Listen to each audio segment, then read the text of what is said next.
Здравейте! Аз се казвам Миро и съм брокер на недвижими имоти вече 15 години. Днес ще ви представя 5 златни съвета, които ще ви помогнат при закупуването на жилище. Нека да започваме сега. Първият и най-важен съвет е да определите бюджета си и да се придържате към него. Направете детайлно проучване на финансите си и включете всички допълнителни разходи, като данъци, застраховки, предвидете и пари за ремонт. Съвет номер 2. Проучете района. Локацията е от ключово значение. Проучете района, проверете удобствата и сигурността. Търсете перспективи за развитие, които могат да увеличат стойността на имота ви в бъдеще. Съвет номер 3. Използвайте услугите на професионалисти. Възползвайте се от услугите на опитни брокери като мен, на адвокати и на строителни инженери.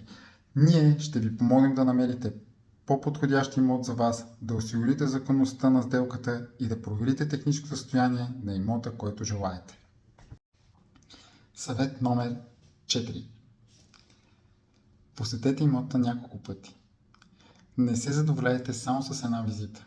Посетете имота в различни дни и различни часове, за да може да получите по-добра представа за състоянието му и за околностите. И последен съвет номер 5. Ще го нарека планирай бъдещето. Помислете за дългосрочните си планове.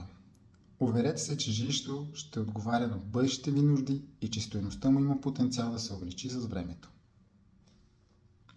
Това е! Следете тези съвети и ще можете да направите по-информирано и уверено решение при закупуването на жилище. Благодаря, че гледахте това видео. Желая ви успех! Чао!